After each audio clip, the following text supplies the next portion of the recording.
Have you ever noticed these areas and wanted to check them out but they are gated? Today I will be going over these areas which are most likely going to be used for PvE in the future. First off, to get to these areas I used a simple Reaper noclip script in Workshop. The code for it is in the description. Alright, so the first area I found is this area in King's Row. You take this path and there will be a gate. Past this gate is the first area I believe is going to be used for PvE. What else would they use this for? This is too small to be a deathmatch map. As you can see there are lots of paths and empty rooms. I can also walk throughout this whole area, whereas in other parts of the map that are out of bounds don't have a ground to walk on and you fall right through the floor. They made this area have a ground to walk on for a reason. That reason being for PvE, I'm guessing. As you can see, this area is so big that it connects over to the attacker's first spawn. Also, this was the map used for the Archives mission. Uprising, except this area wasn't in the Uprising King's Row map. So I wouldn't be surprised if they used this map for PvE again, but just a different part of the map. The next area is in Rialto. If you follow this path, you will come to a gate.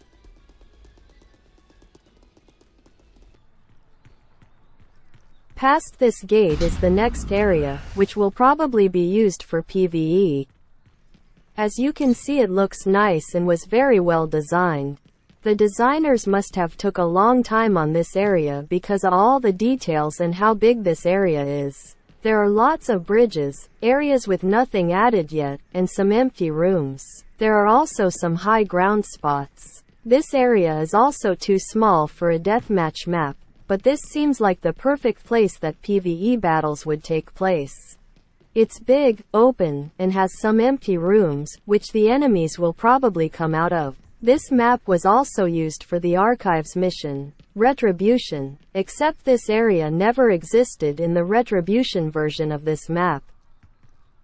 The final area that I think is going to be used for PvE is in Havana.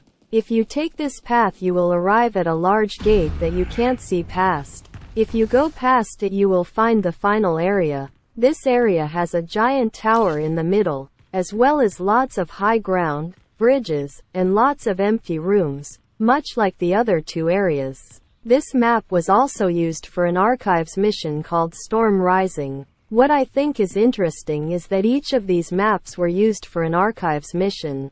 Maybe there will be a part 2 to each of the 3 missions in the future. So far, what we know about the PvE side of Overwatch 2 is that it will be released in 2023 sometime after Season 3 ends, and that there will be lots of new enemies, maps, and special abilities for heroes.